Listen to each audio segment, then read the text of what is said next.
Right.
Stop.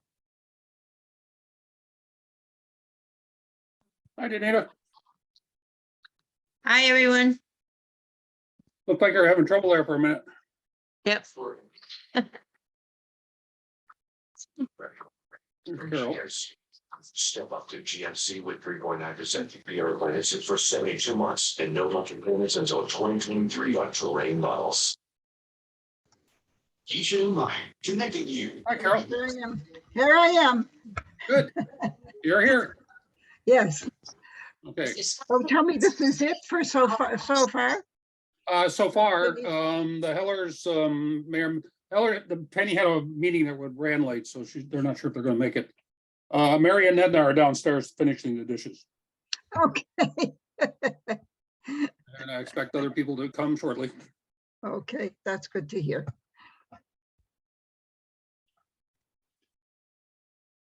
Here's Diane. What Mm. what is your background there, Mitch? It looks like construction and, It's the undergraduate library at Cornell. there was another one that you had that looked a lot more peaceful and interesting. This looks like it's under construction. No, those are just like different, kind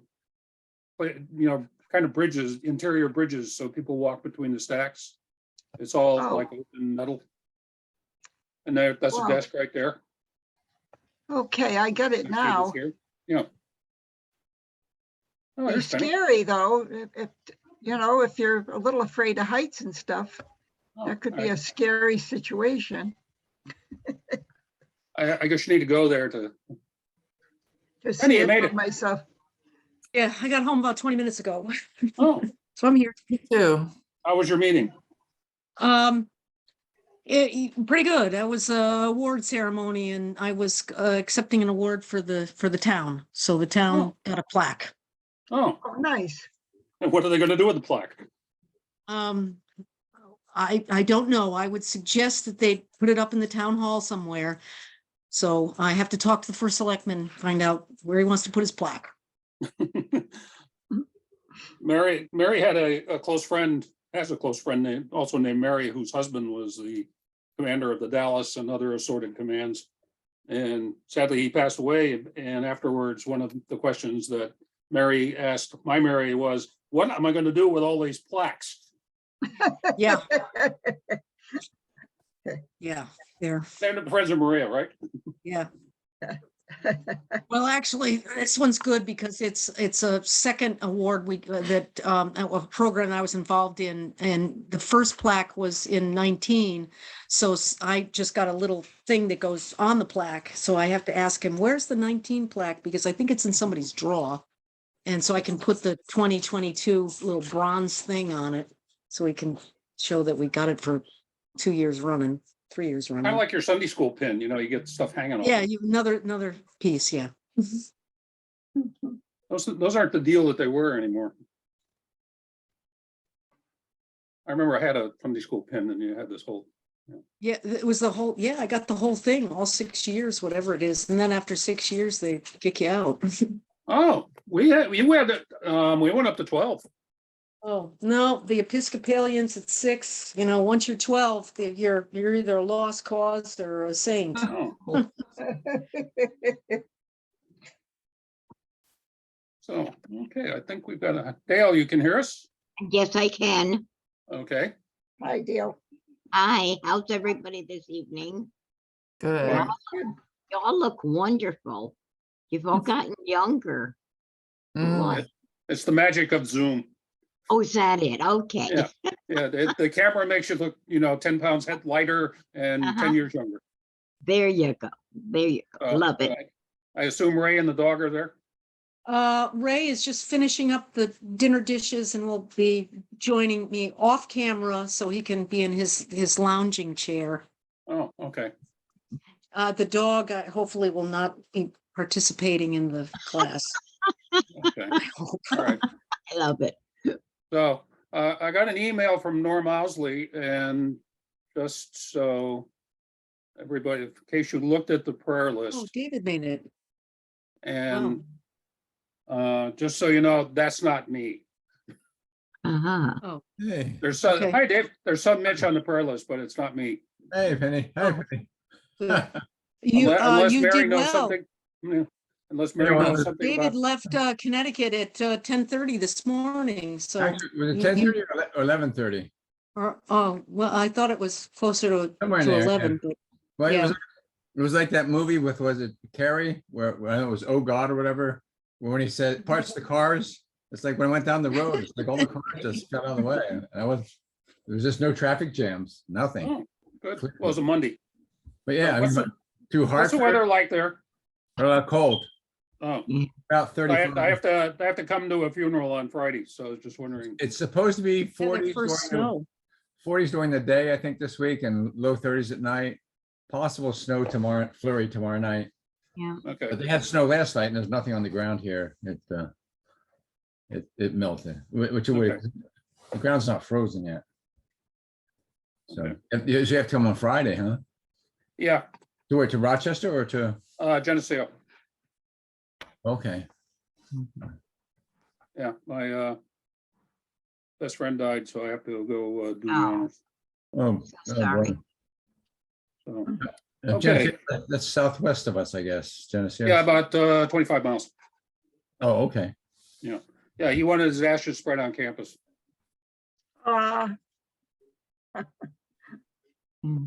So, okay, so tonight, and keep in mind what we're getting here, some of what you've already had in the Hebrew Bible course is a fair amount of depth. So he's going some overview. Tonight he's doing an overview of Judaism. Next week he'll do an overview of Christianity. Keep in mind that this is a 1 hour talk, so you're not going to get into like both Judaism and Christianity are a very, varied and, very rich traditions with a lot of different strands, and so the nuances are probably, you're going to get to like the 50 to 100,000 foot level.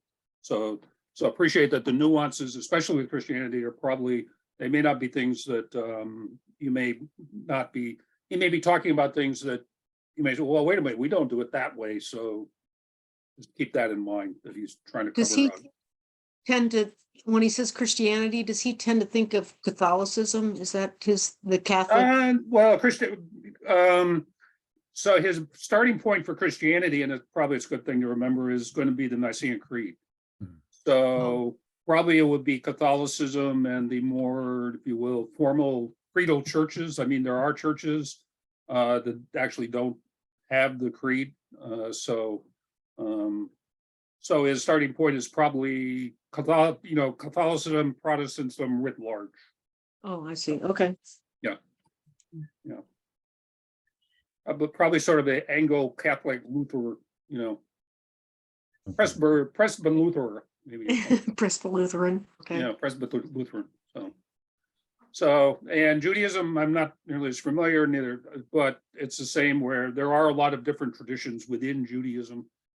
He's not really going to get into all the different variations, but so it's just sort of but I did send you the thing from Maimonides, which you can look at, which he will talk about. So without further ado, see if I can share the screen. We're doing what is Christianity? We're doing what is Judaism tonight. Oh, what is Judaism? I'm sorry. Yeah, and then next week is what is Christianity. Okay. Oh, okay. And then we'll start getting into a little more of the details on different things within those traditions. Mhm. Okay, share screen.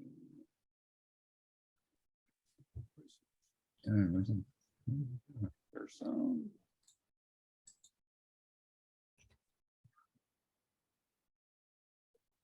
Oops, I should mute everybody.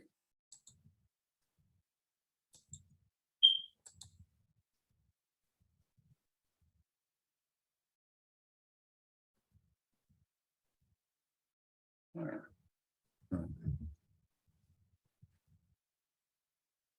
Okay.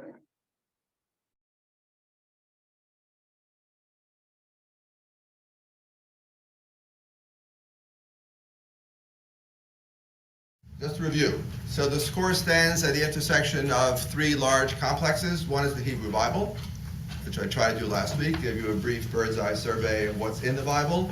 We didn't talk about its importance yet, but that's coming up very soon.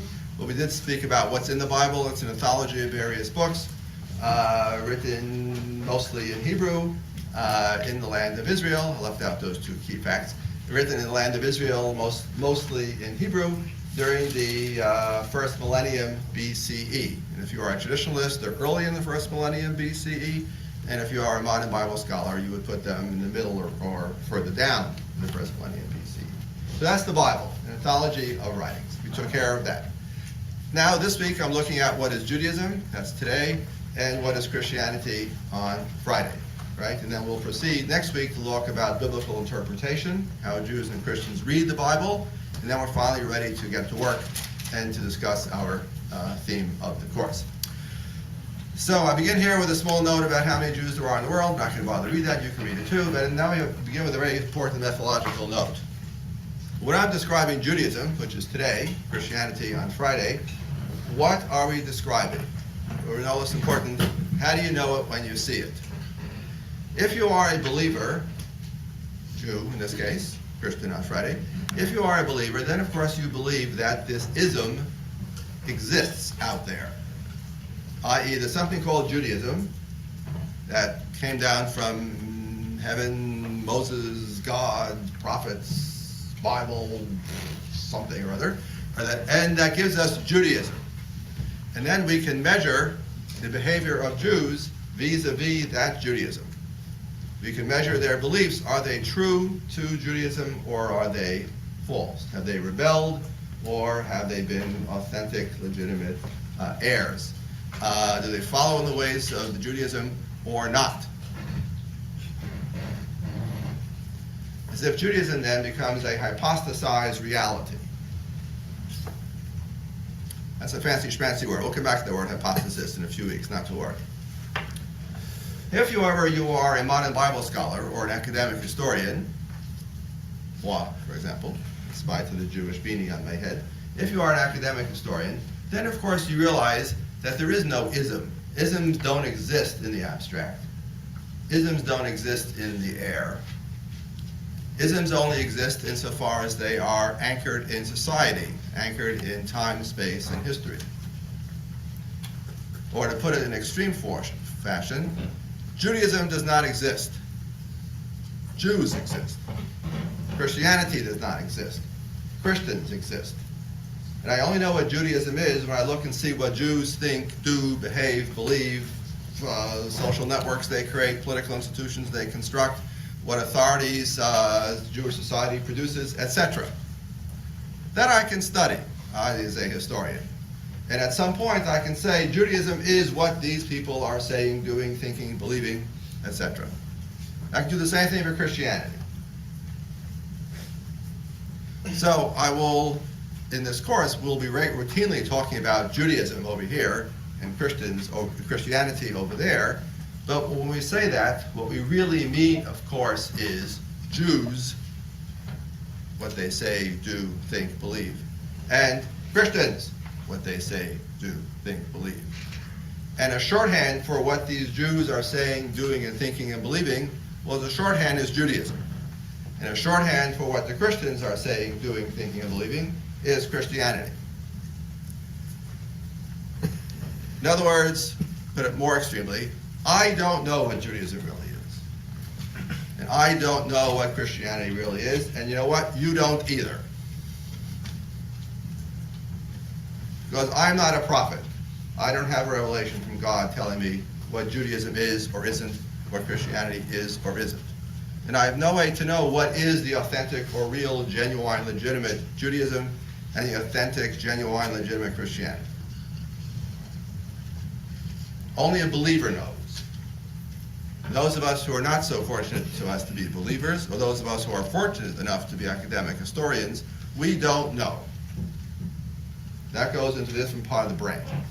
So we're going to talk about what Jews have classically thought and believed, knowing, of course, that their beliefs will change over time and have changed over time, and are often as not a product of local circumstance, just as in the case of Christianity. Christian beliefs have changed over time. Christian notions of themselves, of the other, have changed over time. Certainly Christian ideas about Jesus Christ have changed over time. And I, of course, as a historian, can come and tell you what's the real Christian message, or the real Jewish message, I can simply observe that in century X, time X, place Y, many, most, some, all Christians believe this. Just as I can say in certain times and places, most, many, most, some, all Jews believe this, did that.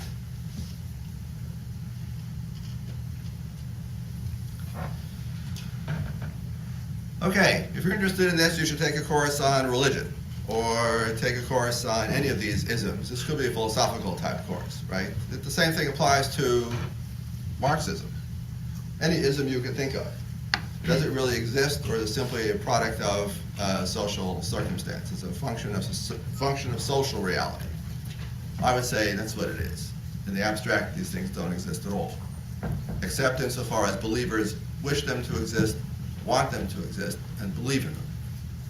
That itself is a historical phenomenon. Okay, you have any questions on this? These are deep waters here. I'm just going to, in other words, we blundered into a very serious methodological problem, and I'm going to blunder my way out and keep going.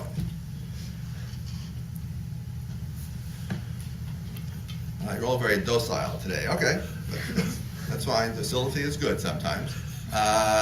Okay, so we're going to talk about Jews today, Christians on Friday, and if occasionally I slip and talk about Judaism, you will understand that it's just a shorthand for what Jews are saying, doing, and thinking. Okay, that's my summary of these opening first page on the notes, which I rearranged. To get all the big stuff, yeah, I got the big stuff. Okay, so I'm going to talk about truth claims. We could, when talking about Judaism and Christianity, we could talk about lifestyle, we could talk about church and synagogue architecture, we could talk about music, we could talk about food, we could talk about lots of things, right? But that's not what I want to talk about. Our course will be focusing on truth claims, i.e. that which Jews say is true, and insofar as these are Jews saying it, it's Judaism. In contrast with what Christians are saying, advancing various truth claims, and insofar as Christians are saying this, it's Christianity. So that's where I'm interested in this course. Where are these truth claims to be found? In the big books, what sociologists call the big tradition, as opposed to the little tradition. You know what I mean? Little tradition is the little cakes that you make for Easter. Little tradition is how you decorate your Christmas tree. Big tradition is what you believe about Jesus Christ. Got it? So we're going to do now the big traditions, right? What the big books say, right? We're not paying attention to Jewish folk customs and superstitions, which are fun too, but okay. Jewish truth claims. Here we go. Bottom of the first page. The main truth claims of Judaism cluster around three topics: God, Torah, Israel. This is not my brilliant insight. This is the brilliant insight of Franz Rosenzweig, but we don't need to go there at the moment. So, God, Torah, Israel. If I have to sum up under three heading, under sort of capsule formula, I would say here we could see the truth claims of Judaism. In other words, what Jews believe. Or if you like, what Jews are supposed to believe. Okay, God, Torah, Israel. Let's discuss these big three. These are the big headings.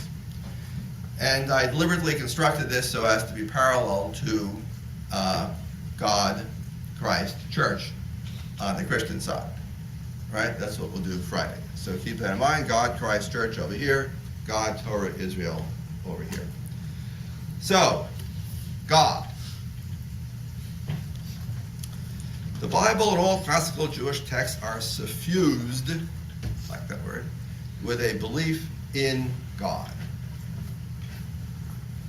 As I mentioned, the 24 books of the Hebrew Bible, virtually all of them, 22 out of the 24 books, are books that are suffused with a belief in God. The divine presence is palpable. Even if the author is in fact struggling with the divine presence, as most famously in the book of Job. Or even if the author is critical of the way the world is being run, as is the author of Ecclesiastes. But 22 of the 24 books have a palpable sense of God's presence. I'm referring to that as belief in. Belief in. namely trust, confidence, a feeling or a sense of reality. Right? What perhaps we might call, in Christian theology, real presence of God. Okay, footnote 22 out of the 24. What are the two books in which the divine presence is absent or nearly so? They are the two little books of the Song of Songs, which seems to be a collection of love poetry when read on the literal level, and the book of Esther, where a whole story takes place and the God is nowhere mentioned. Okay, these are well-known problems, but I'm not going to worry about them. Okay, but you should perhaps look at them. They're actually quite intriguing little books, how they get to be in the Bible. Okay, the other 22 are suffused belief in God, trust, confidence. What you don't have in this classic, in the Bible or in classical texts is belief that. I'll come to that in 1 second. You have belief in, not belief that. What do I mean by believe that? Statements such as, I believe that God is X. Or we believe that God is not Y. Or we believe that God does X. Or we believe that God does not do Y. We might call propositional language. Right? Language in which the texts or the speakers tell us what they think about what God is or is not, what God can, cannot do. Propositions, what does God have a body? Does God look, what does God look like? Is God eternal? Did God create the world? And if so, in propositional language, how that would have worked. That kind of talk you will not find anywhere in the Hebrew Bible. Belief in God, trust, confidence, faith, sense of reality, yes. Belief that statements about God you will find nowhere in the Hebrew Bible. In fact, you will not find them anywhere in classical Jewish texts from antiquity, the formative texts. The man who claimed that Judaism is, in fact, a series of belief that propositions is Maimonides.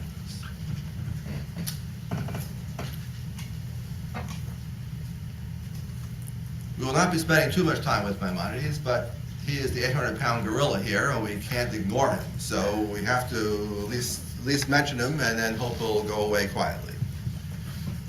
So Maimonides was the greatest Jewish philosopher of the High Middle Ages, and one could argue the greatest Jewish philosopher ever. Right? Maimonides spent his entire life in the Islamic sphere, the Islamic orbit, being born in Islamic Spain, and dying in Egypt. 1138 to 1204. Maimonides did many different things. It's absolutely amazing what the man accomplished in his life.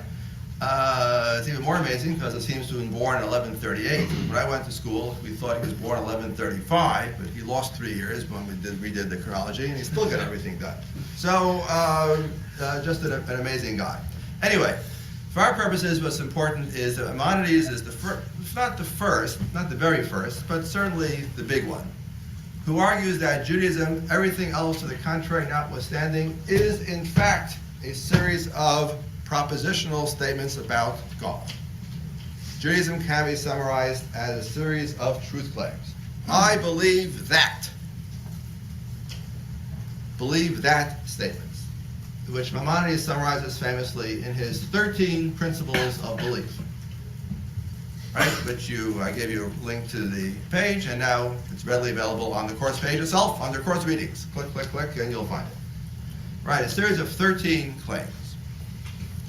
Before that, before Maimonides, the classical Jewish texts, of course, have belief in God, but they didn't think that you fulfilled your Jewish destiny by sitting around and philosophically arguing about God with propositional statements. No, what you did was you studied the Torah, you performed the commandments, the mitzvot, you lived the Jewish life, you studied the sacred texts, and that's about all. And nobody sat around worrying whether God does or does not have a body. Maimonides came along and said, no, what Judaism really is about are these propositional statements about, I believe that God is this.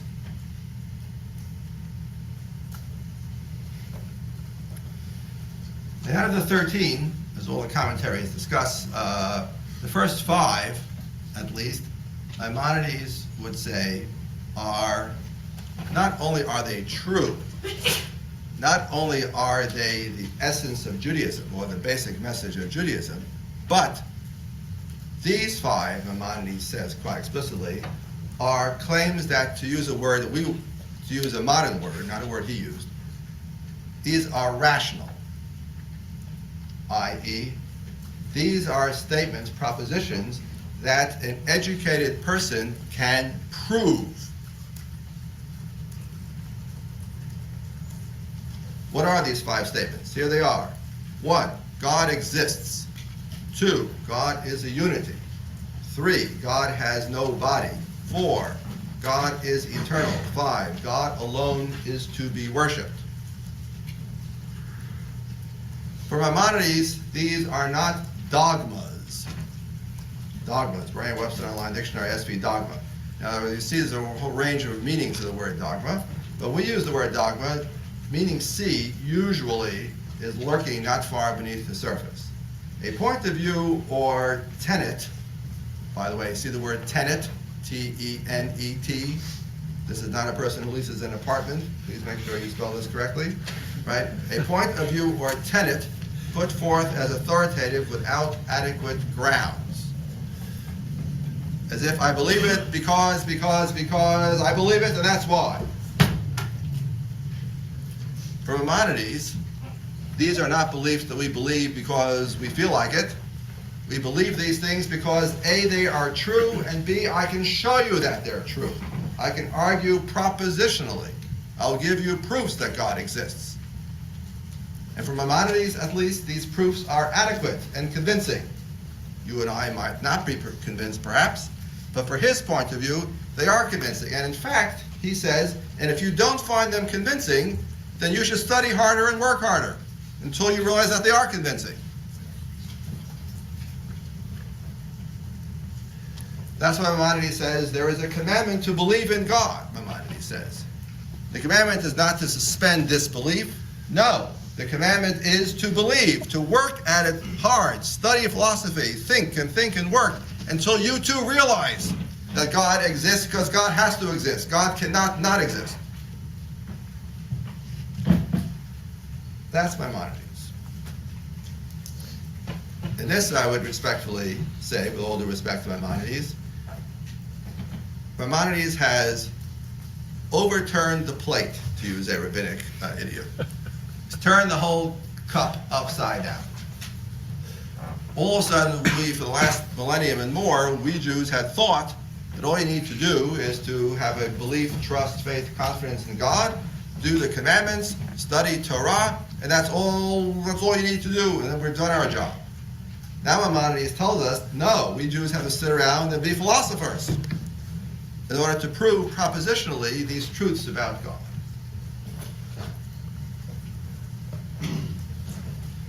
Everybody after Maimonides argues with Maimonides, right? All post-Maimonidean Jewish philosophy is one long sustained argument with Maimonides. I believe this, I think Maimonides is right about that. There aren't 13 beliefs, there are only 7. There aren't 7, there are only 3. You can prove these to be true this way, no, that proves to be true that way, no, this one you can't prove, etc.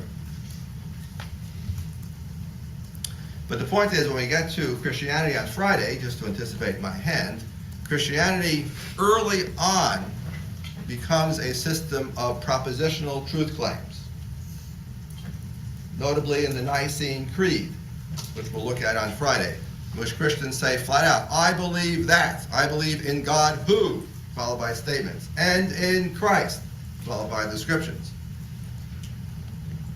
Right, Christianity early on gets to be summarized as a series of propositional truth claims, whereas Jews have to wait for a long time before someone thinks, I'm going to take Judaism and turn it into a series of propositional truth claims. Why did it take so long? Interesting question. But part of the answer, of course, is to respond to Christianity and Islam. Maimonides is writing in the 12th century, right? By this point, he is living in a society where Jews, Christians, and Muslims are all talking to each other.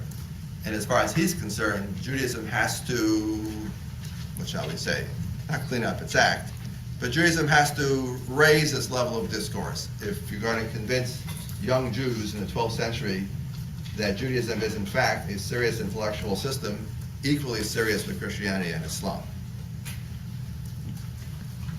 So when Maimonides writes these propositional claims, these 13 claims, he in fact has his eye on Christianity and his eye on Islam. Just to anticipate, and I'll move ahead. God is a unity.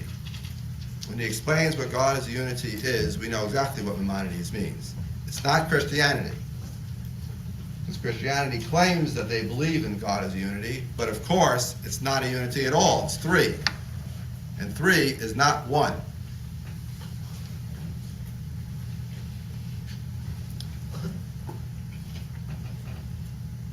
Just as the other beliefs, past number 5, is along the series of beliefs about prophecy, which are clearly designed to show why we Jews don't believe in Islam, because we don't believe that Muhammad was the greatest of the prophets. Okay, that's God. Questions? Nobody has a question now. I know for sure you're all asleep, or you all don't care, or you're all taking the wrong course, or you're all, I don't know, browbeaten into submission. That's it. Ah, yes, a volunteer. How did he manage to gain so much prominence when Maimonides and really change? Excellent question. How does a revolutionary who takes the Jewish tradition and then bends it with 2 hands and reshapes it, why don't they dismiss him as a madman, as a lunatic? Because you couldn't. He's an 800-pound gorilla, right? Everybody knew this man was a genius. He's not like Mozart, who dies, and is buried in a pauper's grave. No. Everybody knows this man is a genius. And Maimonides also has, as his trump card, is the fact that he's also an expert in all of Jewish law, right? And wrote an encyclopedic law code of all of Jewish law. And everybody realized instantly that this was a man who speaks with authority. But he's a complicated guy, right? You would think the man who writes Encyclopedia of Jewish Law is going to be an old-time, hidebound traditionalist. He's not. Everything he touches, he plays with it. It's not the same. It's just amazing. Anyway, people realize you got to take him seriously. But for the whole next century after his death, there's something called a Maimonidean controversy. The earliest cases of book burning in the High Middle Ages are Jews burning the books of Maimonides. Passions ran high. Okay, that's why. Yes? So in today's world, do people generally agree with these 13 principles, or is it still just an ongoing discussion of whether he's right or wrong? Excellent question, right? Jews to this day argue still. Here it is, 800 years later? And we're still arguing with Maimonides, right? The dust hasn't settled yet. Some traditional Jewish philosophers argue that the only firm basis we modern Jews have to understand Jewish truth claims is to rely on Maimonides, because that's our only firm, our firm rock on which to stand. Others, of course, say modern Jews can't believe these things. It's crazy. We're not 13th century, 12th century philosophers. We don't think it this way. Who can talk this way? Yeah, those are the 2 extreme positions. Okay. With a whole series of intermediate positions. Okay. He has a whole bunch of nasty things to say, Maimonides does, both about Jews who don't believe these things, and not to mention about Christians and Muslims too. But hey, he's living in a pre-ecumenical age, he's allowed. Right. So the question is, how do we modern Jews extract truth claims from Maimonides? So that's a tough one. We're still working on it. Okay. Okay, another quick question. Okay, so that's God. So, already giving you a clear sense of the difference between reading classical Jewish texts, which don't have philosophical arguments about God. By the time you get to the High Middle Ages, you do. So Jewish truth claims involve belief in God, trust, confidence, faith in God, as well as philosophical propositions, if you are a Maimonidean. Then you have Torah. Or if you follow an Ashkenazi mode of pronunciation, Ashkenazi. All right, I don't have time to deal with that. If you follow a European Jewish mode of pronunciation, Torah. Right, but the right way to say it is Torah. Okay? If you hear Jews talking on the street, they might use the word Torah. Depends where you're coming from. I was brought up saying Torah. But okay. So, what does Torah mean? Well, Torah is a book. We've already looked at that book, right? The first 5 books of the Bible are the Torah, the 5 books of Moses, the Pentateuch, the 5 scrolls, 5 books, right? That's the Torah, the book. Second means laws and commandments. 3, oral traditions. 4, Judaism. This is discussed partly in your reading. Let's go over these things. So Torah is the book, right? Did that already. 2, Torah can be used in the sense of laws and commandments. I already referred to the fact that Christians, to this day, translate the word Torah as law. Right? Then it's not just Christians. Here they're following Greek-speaking Jews of antiquity who also translated the word Torah as nomos. Nomos equals law. Now, literally speaking, the Torah, the 5 books of Moses, is not just law, as I mentioned last time. It's also narrative. The basic frame is a narrative.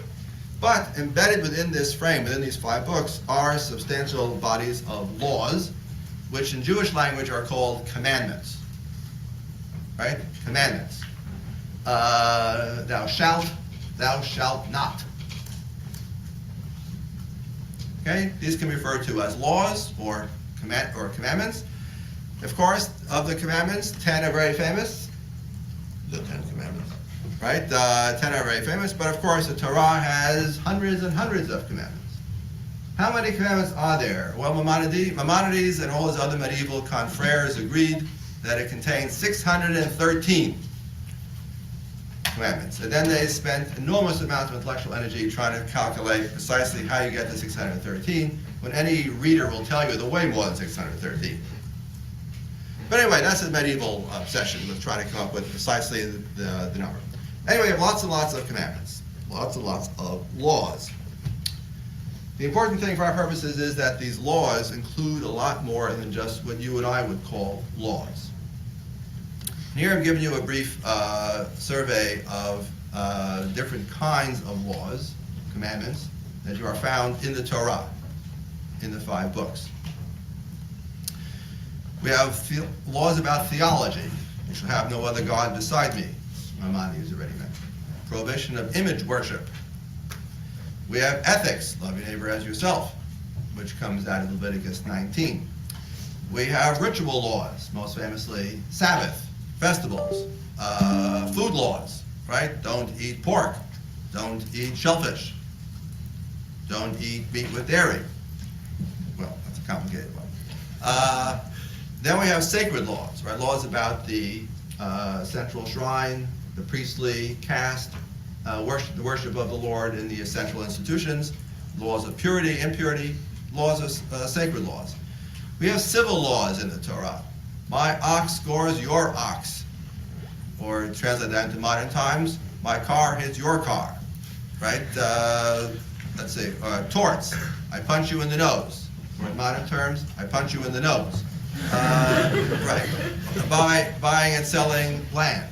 Okay, etc. This is what we call civil law. We have criminal law, murder, theft, kidnapping, and so on. Just good old-fashioned criminal law. We have public law. Public law meaning laws regarding the running of the state. We have the king. We have judges. We have prophet, referred to in the book of Deuteronomy in 2 different paragraphs. Last but not least, we have marriage law, governing precisely marriage and divorce, status of children and the rest, for prohibited marriages, permitted marriages, laws regarding governing sexual relations, etc.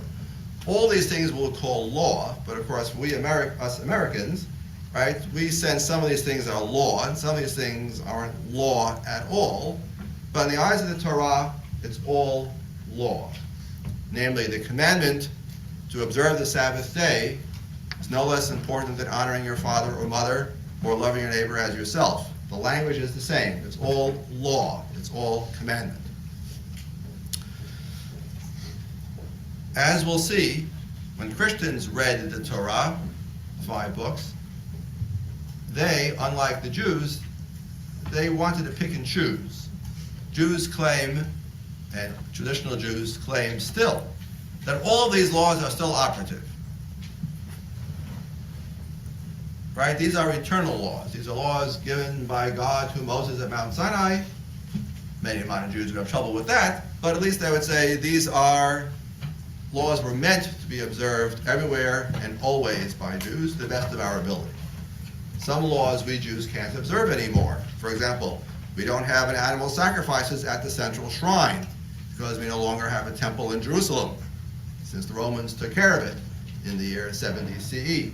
And since then, we've had no temple, consequently, no temple or sacrifices. Consequently, the priests are out of a job. So Jews named Cohen have to become professors, right, to support themselves because there is no job anymore in the temple, etc. Having said that, though, to the best of our ability, we do try to observe all the commandments. Christians will very early on say, no, some of the commandments we will observe and others we won't because we don't think we need to.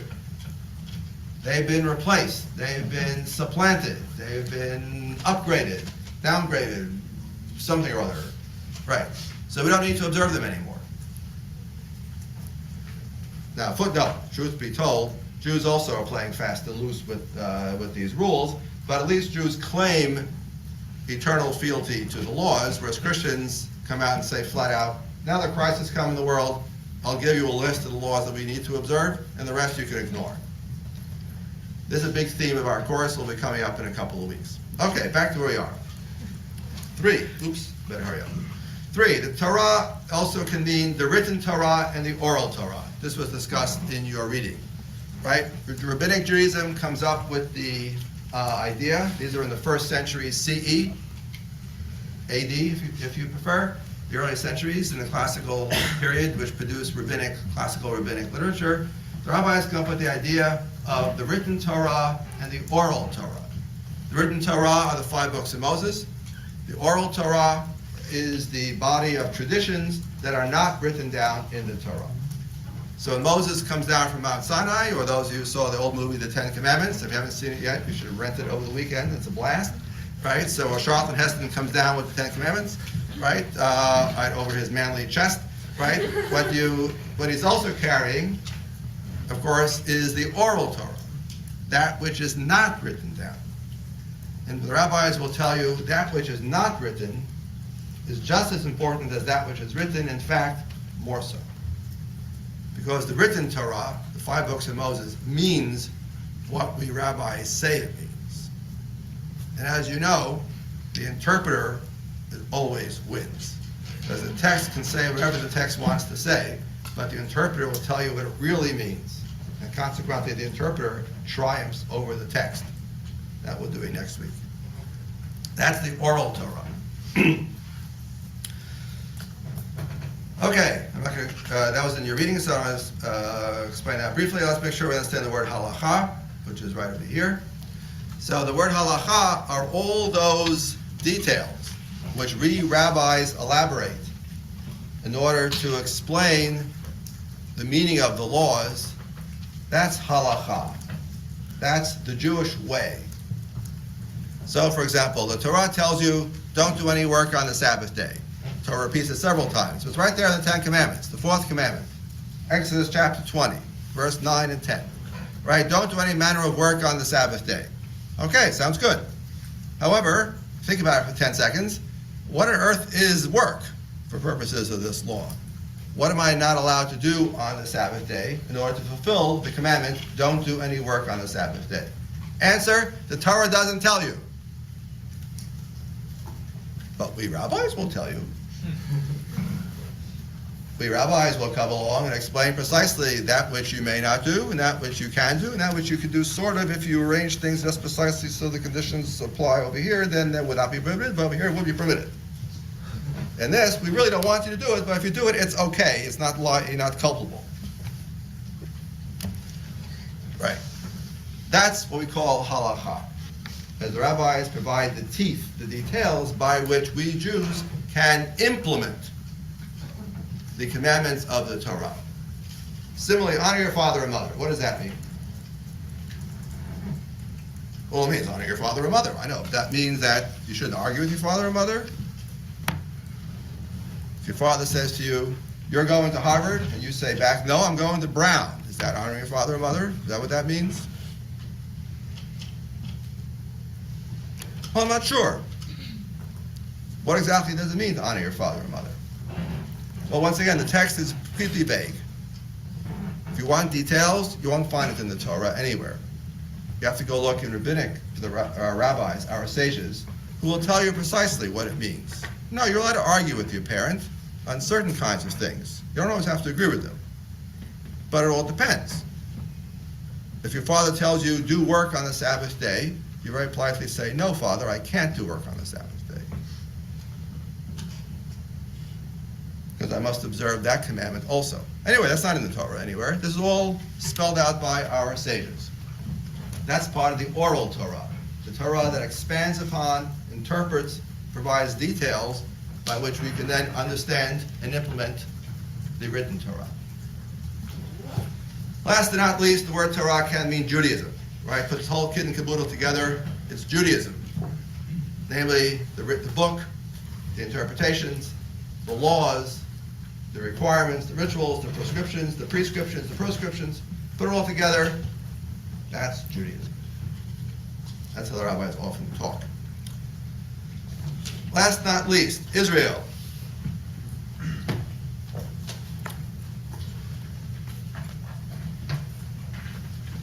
So I'm not sure we're running out of time here. I'm going to rearrange this part, so I want to get to the important part. The Bible is about Israel. Who are the people who appear in the pages of the Bible? The people are called Israel. The children of Israel are the people who come out of the Exodus from Egypt. The children of Israel are the people who come and conquer the land of Canaan. The children of Israel set up a kingdom in the land of Canaan, the kingdom of Judah, and the kingdom of Israel, also called the kingdom of Ephraim. But the people are not called Jews. It's Israel.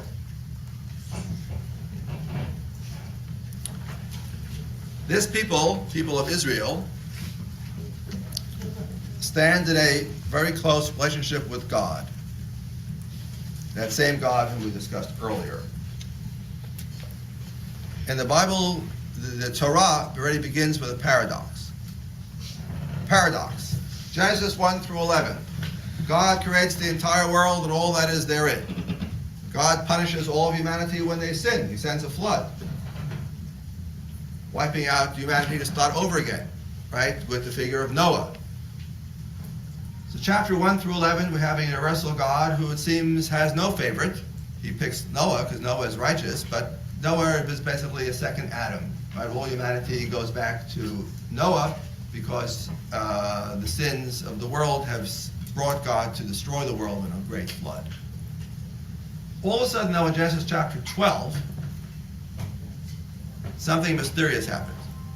Genesis chapter 12, God says to Abraham, go forth from the land of your birth, from your home, and the land that I will show you.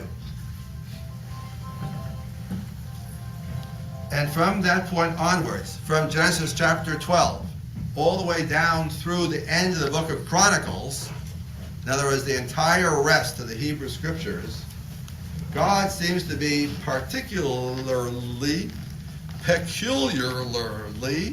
obsessed with the comings and goings and doings of one particular clan, one particular tribe, one particular group of tribes, one particular people, whom we call the people of Israel, who stand in some very mysterious relationship with this God, who nonetheless is still a universal God. But it just seems to have a lot of attention, time, and energy and attention devoted to this people. Now the Bible nowhere explains this paradox, this tension then between a God who is particular and a God who is universal, right? A God who creates the entire world and runs it, and a God who seems to have a special relationship with this clan and its descendants.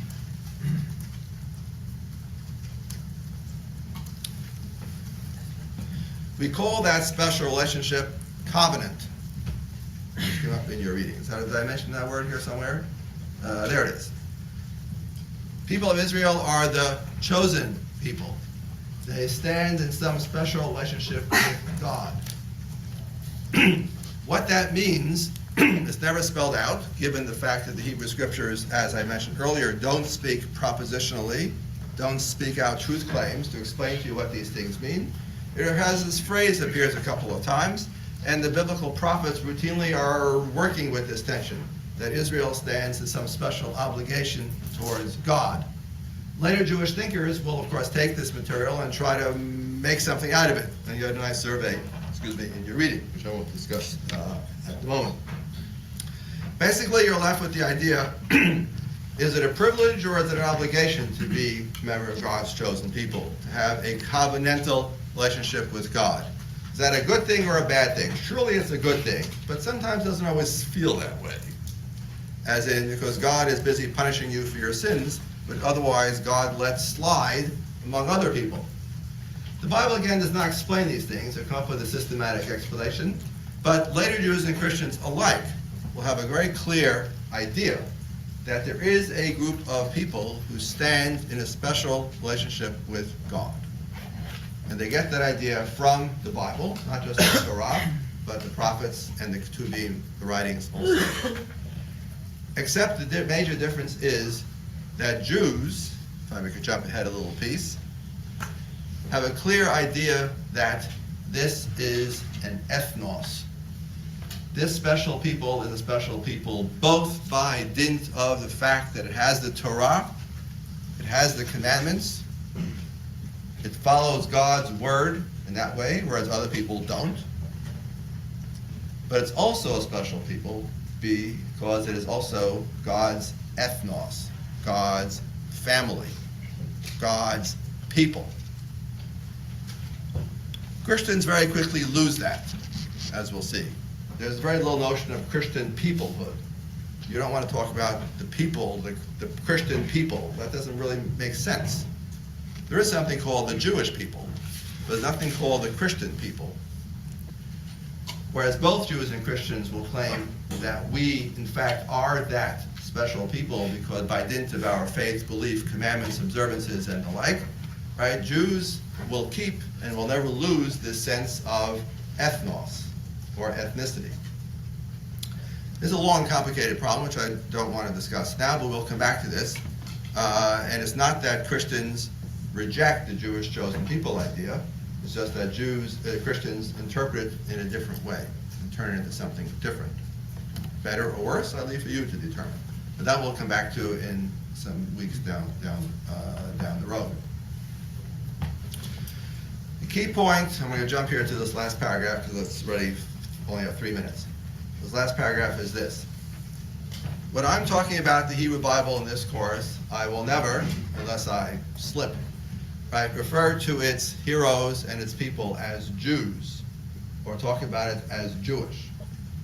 I wish I had my Hebrew Bible with me to hold it up as my prop. I'll hold up my iPad instead, which has the Bible in it. Right? Because this book is not a Jewish book. It's not a Christian book, right? This book, right, is about people of Israel who are the intellectual, religious, etc., progenitors, forerunners of the people who later on will emerge and will become Jews, and later on will become Christians. And Jews and Christians later on will each of them turn back to this book and claim to find in this book the roots of their faith, the roots of their observances, right? The proofs of what they believe, both Jews and Christians alike. And insofar as I'm trying to take both of these claims seriously, I'm not going to try to arbitrate and determine who's right and who's wrong. I will simply observe that historically speaking, I don't see Jews in this book, and I don't see Christians in this book. I see the people of Israel in this book, their stories, their travails, right, in this book, and I see the stuff out of which later Jews and later Christians will construct Judaism on the one hand, Christianity on the other, and I can see how that relates to various themes. Jews and Christians, as we will see, are reading the same book, but reading different books. I.e., Jews will emphasize certain things, Christians emphasize other things. Jews will say, these are the important books, these are the important points. Christians will say, no, these are the important books, and these are the important points. So, when you went to Hebrew school, they told you that Moses led the Jews out of Egypt. Okay? When you went to Sunday school, in fact, I think Christian Sunday school often do the same thing, right? They'll tell you that the Hebrew Bible is all about the Jews and the Jewish people. In this course, that's not the way I'm going to talk. I'm going to say the Hebrew Bible is about it's about the Hebrew Bible. It's about the people of the Hebrew Bible. It's about Israelites.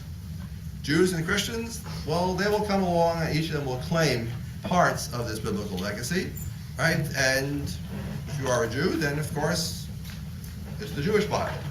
If you are a Christian, then of course, it's the Old Testament. Okay, everybody, that's about it for today. So I will. Okay. Stop share. There we are.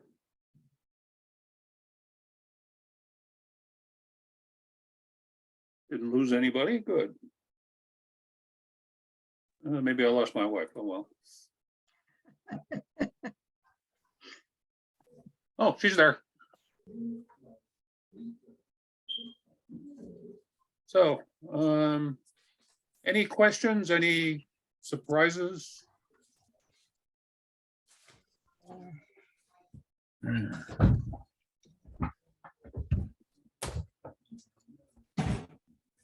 Glad we had the other course first, because this was a repeat, Yeah, a very quick one.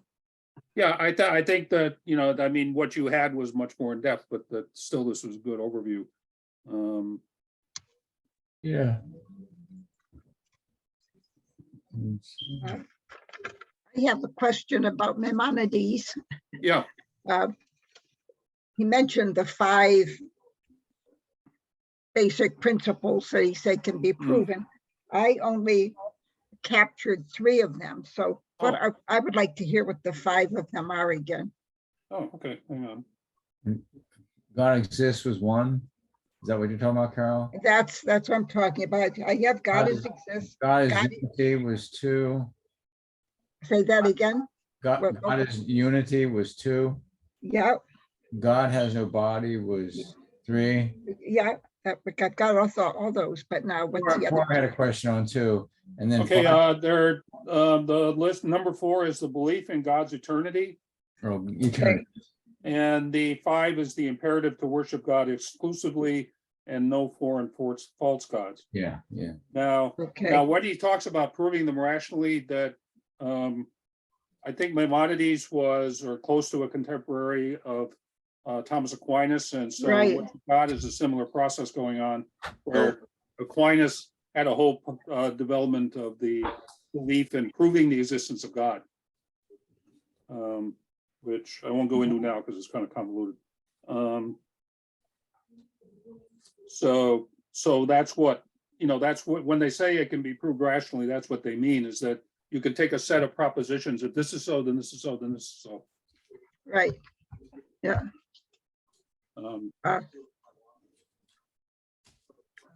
And when I was studying theology and Yeah. Thomas Aquinas, they sort of reduce God to these, that we can grasp it. This is it. And Mhm. logically, this is it. Yeah. And it takes the mystery out of it, you know, that we don't really know nothing. So, yeah, we've progressed from beyond Thomas Aquinas, even though he was an amazingly brilliant man, and I'm sure Maimonides was also. Yeah, I don't think it was a coincidence that they probably were both trying to do the same thing at the same time. Mhm. I think some of it is what he talked about, is that if you look in both the Old Testament and New Testament, you don't find a lot of God is this. So there's probably some human compulsion, both among Jews and probably even Islam, that they want to know what God or who God, what is God, you know, so they'll try to puzzle these things out. Where the scriptures really don't get into that sort of systematic theology, if you will. Right.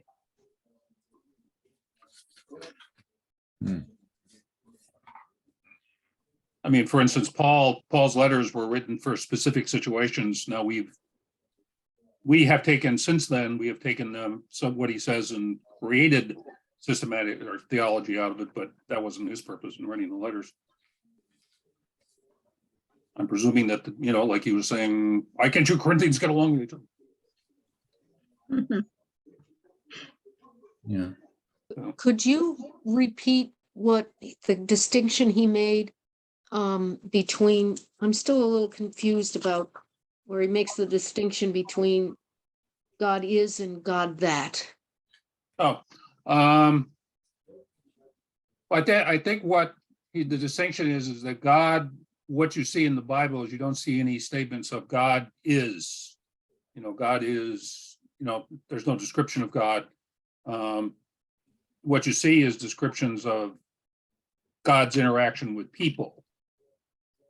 And then from that, we deduce, each of us, I guess, differently, we deduce the characteristics of God.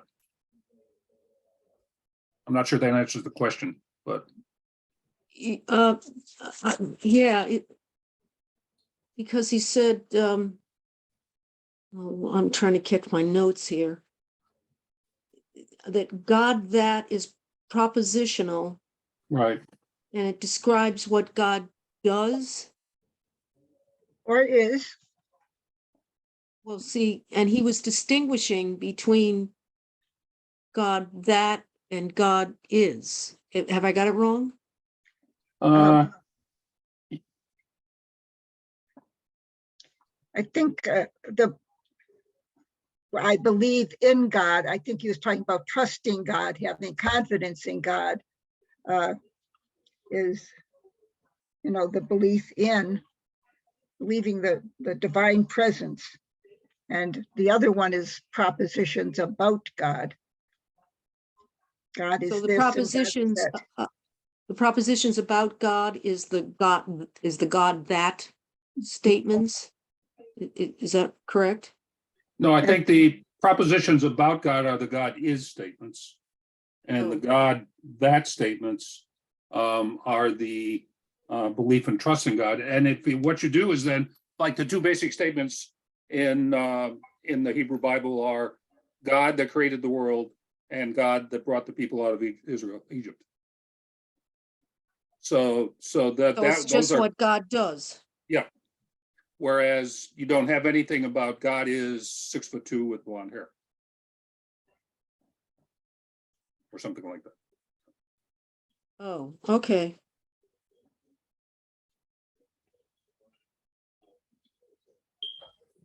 That makes sense to you, Carol? Yes.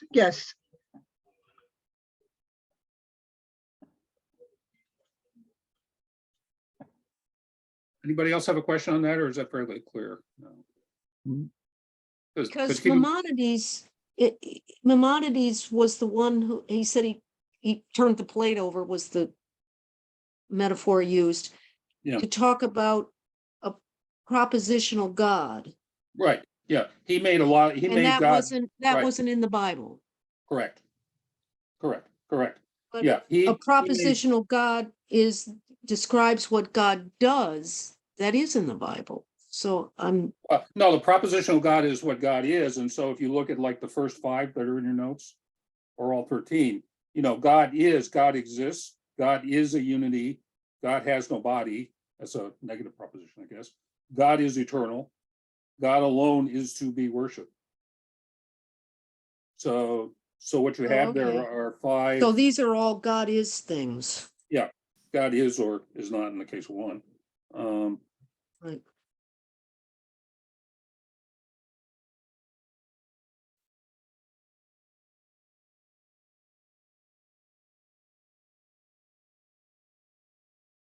Okay, I think I got it now. Okay. This is fairly complex, so that's Yeah. okay. Anyone else?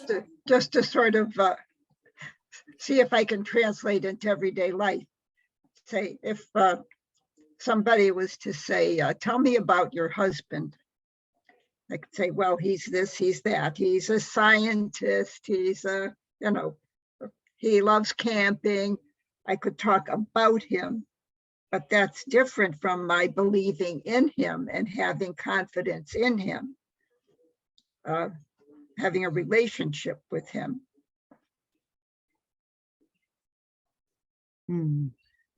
Okay. You don't have to buy it. Oh, Mitch. no, I'm just thinking about you know, there's the Rudy is, okay, I can see that. I'm thinking about what, you know, the Rudy that statement. What would be a Rudy that statement? That he is a scientist and likes camping. That's right.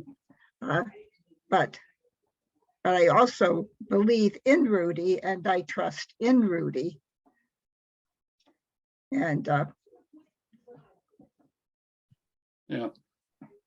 And I guess probably what it would be is that the Rudy that statements would be a series of descriptions of Rudy's actions. Like the Rudy that made dinner for us when we came over, to use an example. Right. So you'd have that action, but then you would deduce from that Rudy is a cook. okay, I think that's the way I would understand.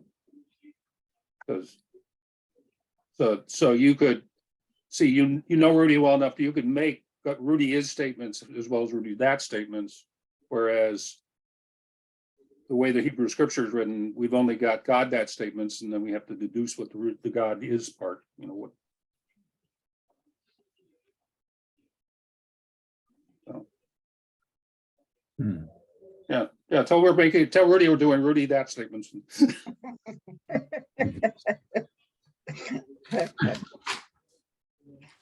Okay, It helps if you've taken a philosophy class. This is reminding me of philosophy class. yeah, right. yeah, there's especially with Maimonides and when you get into there's like logic and all this kind of stuff. That's what they're trying to do. Mhm. That was their project.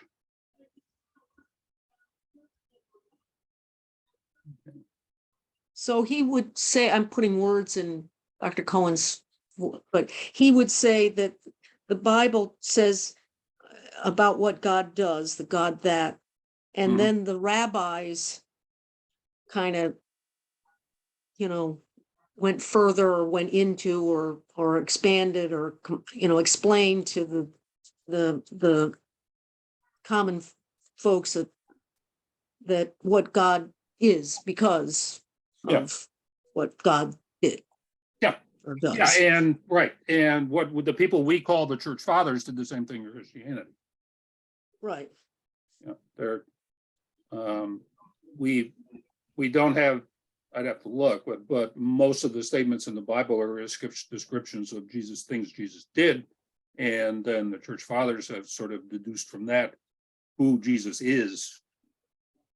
Which would be which I presume is, you know, the creeds would be Mhm, what's coming up next. Okay. Yeah.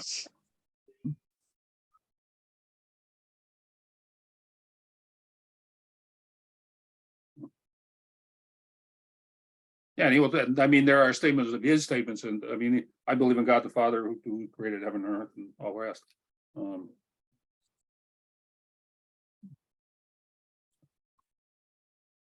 Okay. Anything else? Mm-mm. Okay. So we shall adjourn for tonight, and I will see you all next week. Right. Hey, thank you. Good night. Thank you. Thank you. Bye. Thank you. Hi, David. I'm glad you made it in one fell swoop. Thanks. Drive. Bye, David. Take care. We'll talk. Good night. Yeah. Good night. Relax and stay off the road a while. Take care. Tell Sue we said hi. Okay.